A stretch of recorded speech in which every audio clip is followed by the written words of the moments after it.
going to talk about the military might of China, because a lot of people are not so aware the strength of Chinese military as compared to like how everybody just see America as, you know, the strongest military in the world. Everybody should be afraid of them, you know, the damage they can do to any country, you know. In international stage, you know, any country that has strong military, I can tell you that America is like a purple tiger when it comes to attacking any country that can fight back. They would not dare. They don't do that. It's not in their DNA or blood to attack whoever that can defend itself, whoever that can attack back. They don't do that. They will rather create a trap for you to fall in, and they will gather their friends, their allies, and come at you and get you decimated. America, you know, have been so confident with their dominatory status around the world ever since that they have relented in building more advanced equipments, military, bunch of them, because they're so confident they have like over 800 military bases around the world. So everybody must be afraid, and it's more than enough to tame any country that try to challenge them. But things have changed right now. Things are changing. That it's no longer about military bases. It's not, you know, defense is no longer about having more military bases, more military equipments, you know. It's no longer about that.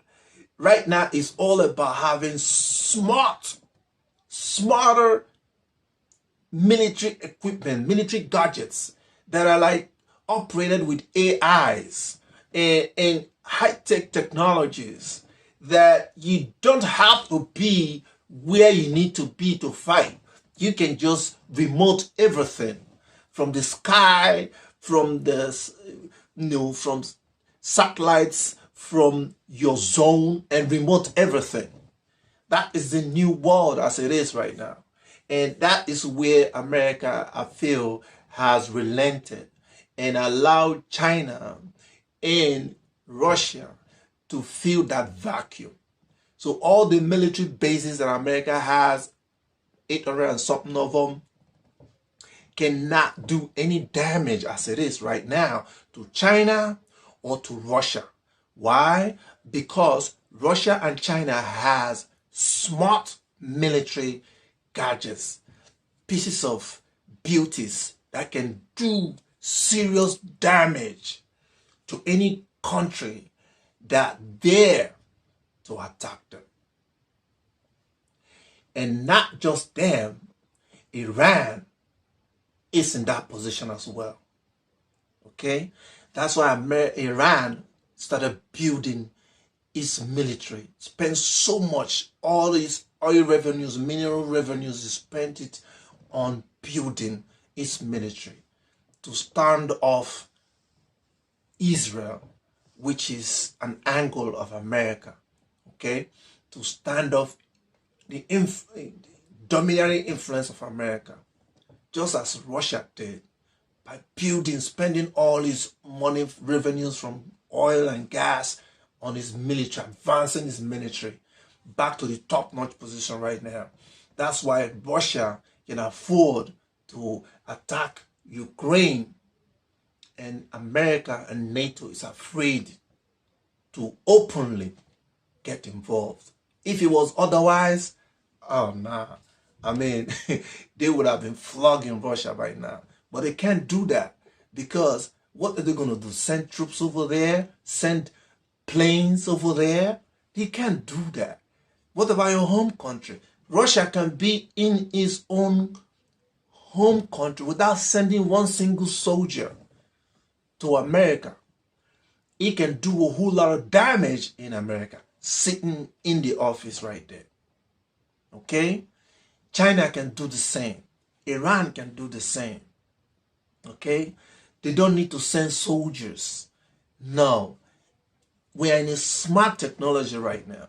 They're not going to wait for you to map out the battlefield and they bring their soldiers so that NATO start fighting as what's going on right now in Ukraine now. They're not going to wait for that. You know, as soon as they know that because America has larger military equipment, larger military, network, okay? So if anything erupts, they're just going to finish it real quick. They use what they got. You understand? Russia has the highest nuclear weapons in the whole world. 6,000 plus with 1,500 active. Okay? Like active, waiting for press the button. You know what I'm saying? And China is at 300 plus right now, active. And about 1,000 thereabout. Okay? Still on standby. And so when I say that America cannot attack who can bite back, cannot bite who can bite back, that's what I'm talking about. But they can bite who they know cannot bite back. Because you be scared. Who are you going to run to? You can't run to the EU. You can't run to the UK. You can't run to Japan. You can't run to Australia. If America want to deal with you. Look at what they did to Libya. Look at what they did to Syria. Look at what they did to Iraq. Look at what they did to Afghanistan. They didn't have who to run to because as at that time, these two countries I've been talking about right now have been very weak. Russia was not financially and militarily ready to stand up to the West. So he was waiting and in coordinating with China, growing together. As he was building his military, he was still giving us some of these technologies to China, and China was building its own. So they grew together, and now they just come up together and start challenging the West, America. Because they know that America cannot do anything about it other than, back, make all kind of threats. The only thing America can do right now is just making threats, condemning, calling all kind of names at Russia and China, and creating panic and fear, to its citizens so that they can increase budget. Increase their budget is all business. Increase their budget so that the politician gets kickbacks. All the military industrial complex, MIC, keep making more money. It's all money. It's all business. All these shenanigans, all this yapping, calling up names and threats about Taiwan on this and this. America cannot save Taiwan. America is not going to fight China over Taiwan. It cannot. It does not have the capability. Financially and militarily, it does not have it. Not even the means. What you're going to do if China attacks Taiwan? You're going to go back and fight China through the sea that they own? Or you forgot the quantity of warships that you have and that of China's? Or you forgot the number of war shipyards that you have compared to China? I'll give you a little hint. Pre-2000, China had 27 active and functioning warship. 27. And then America had about 200. And as of date, America has about 220 warships. active and functioning warships around the world. Do you know how many warships right now that China has? China has 350 warships, active and functioning warships. I mean, I'm talking about sophisticated warships. Now, bear in mind, American warships cost America about $6 billion per one.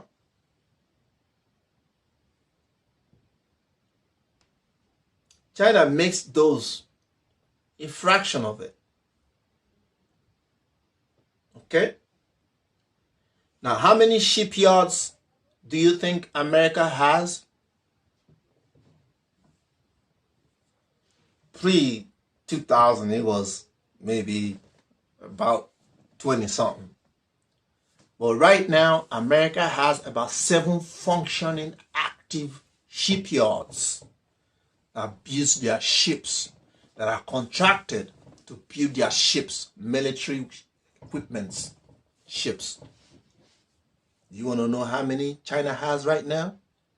China has 200 shipyards.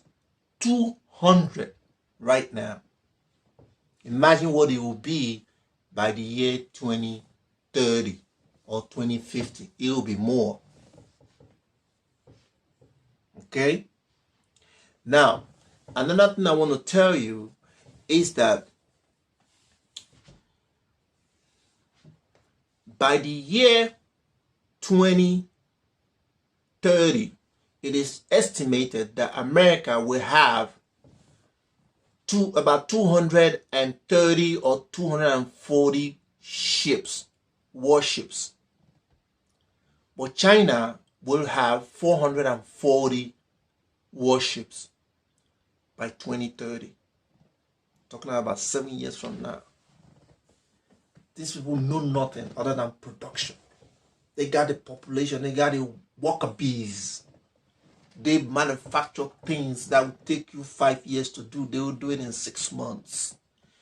You should be scared of people like this. That's why you should rather cooperate with them rather than confront. Nobody wants conflict. Conflict doesn't really pay. It's so temporary. And a whole lot of people are going to die from that.